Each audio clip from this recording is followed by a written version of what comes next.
Herkese salamlar. Xanım müəllimənin rəsm dərslərinə xoş gəlmisiniz.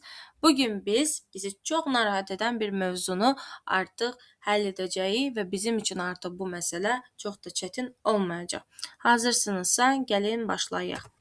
Demək, bugünkü mövzumuzun adı təsviri sənətdə məkan qurulmasında perspektiva metodu. Hansı ki, ilk öncə gəlin biz araşdıraq perspektiva nədir? Təbii ki, perspektiva üç ölçülü real dünyanı iki ölçülü müstəvi üzərində dolğun və dərinlikli bir şəkildə təsvir etmə sənətidir. Hansı ki, biz bunu müxtəlif nümunələrdən də baxıb öyrənə bilərik. Məsələn, aşağıda verilən iki dənə təsvir var. Məsələn, quş təsviri. Və biz birinci təsvirə baxanda sanki elə bir rəngli kağızlar götürmüsünüz və ağ bir vərəqin üzərinə yapışdırmısınız. Təbii ki, burada hər hansı bir dərinlikdən, hər hansı bir reallıqdan söhbət gedə bilməz. Bu dekorativ bir rəngkarlıqdır. Buna sözümüz yoxdur. Sadəcə olaraq perspektivanın rəsmdəki önəmini izah edirik. İkinci təsvirə baxanda sanki elə bir möhtəşəm bir təbiət, quşlar özləri üçün, çiçəklərin içindədir, kəpənəklər uçur. Burada möhtəşəm bir dərinlik görürük. Burada bir həyat görürük. Biz bu dərinliyi və gözəlliyi verməyimiz üçün perspektiva şərtdir. Təbii ki, digər tərəfdə bizi qarşılayır Leonardo da Vinci'nin Son Axşam əsəri. Hansı ki, bu əsər perspektiva qaydasını tam bir şəkildə bizə göstərir. Burada otağın dərinliyini, insanların bir arada belə möhtəşəm bir şəkildə qurulması və biz bu əsərdə artıq perspektivanın önəmini tam bir şəkildə anlayırıq. Gəlin istəyirsiniz keçək ikinci səhifəyə.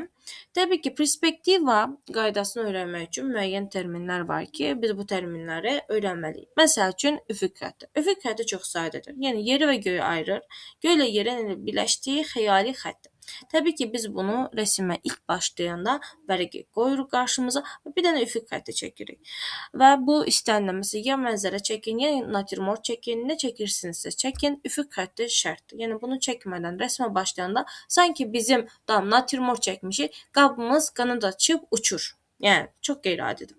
İndi gəlin nəyə baxırıq? Yox olma nöqtəsi. Yəni, kəsişmə nöqtəsi. Paralel xəttlərin uzaqlaşdıqca bitdiyi nöqtədə, hansı ki, biz onu digər səhifədə daha detallı görəcəyik. Rakurs, yəni cismə baxış nöqtəmiz. Yəni, mən istər yuxarıdan baxım, istər oturub baxım, istər ayaq üstə baxım. Yəni, bu istiqamətlər bizə perspektivanın dəyişdiyini, yəni biz məsələn tutalım bir alma çəkirik, alma masanın üzərindədir və almaya sən oturaraq da baxa bilərsən, qalxaraq da baxa bilərsən, istər lap uzaqdan bax. Yəni təbii ki, burada perspektiva dəyişir, almanın ölçüsü dəyişir, kölgə, işıq dəyişir.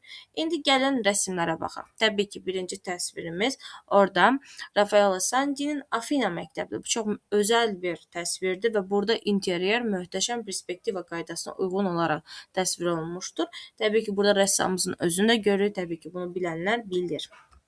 Və burada hətta şərq alimi İbn Rüşdün də portreti var ki, hansı ki, Rafael Santi bizə sanki şərqə bir minnətdarlığını bildirir. Bizə elmi bəxş etdiniz. Bizim əsərlərimizi tərcümə etdiniz və yaydınız. Belə möhtəşəm bir əsərdir. Yəni, bunun tarixini uzun-uzun sizinlə bir videoda paylaşıram. Bunlar sadəcə bizim perspektivanı daha yaxşı görməyimizə kömək edir. Məsələn, bu hissədə Vincent van Gogh'un iki dənə təsviri var. Burada, məsələn, qarğalarını uçduğunu görürük. Bax, burada üfüq xəttinə bir dənə fikir verin. Necə də ayırır səma ilə yeri. Görürsünüz, biz artıq burada üfüq xəttinin necə də vacib olduğunu görürük. Sonra orada yataq otağını təsvir edib. Baxın, interyerinə belə sanki bir perspektiva ilə bizə göstərir ki, dərindir. Yəni, dərinliyini, otağın içini sanki biz içəri girəcəymiş kimi möhtəşəm bir əsərdir. Sonra burada Claude Monet'in əsəridir. Burada da məsələn müəyyən rakursda baxıldığını bu əsərə aşağıdan yuxarıya doğru baxılıb təsvir edildiyini biz burada görə bilirik. İndi gəlin keçək digər səhifəyə. Burada isə biz nə görürük? Burada xətti perspektiva, 2 nöqtəli perspektiva və 3 nöqtəli perspektiva. Bu bizim baxış nöqtəmizə aiddir. Hansı ki, burada izahlar verib, birinci nöqtədə necə baxırıq kuba, 2 tərəfdə necə baxırıq kuba, 3 tərəfli şəkildə necə baxırıq kuba. Və buna aid bir dənə də belə bir F tapşırığımız var. Baxın, görün, necə də gözəl mənzərədir.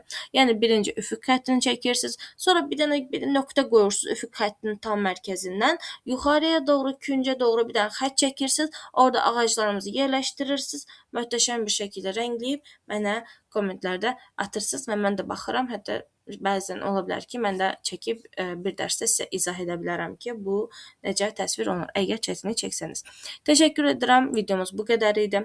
Əgər sizin üçün faydalı oldusa, bəyənməyi, yorum atmağı və təbii ki, mənə dəstək olmağı unutmayın. Bu videoların ardı gələcək. Tək ki, sizə yararlı olsun. Öpürəm sizləri. Görüşənədək.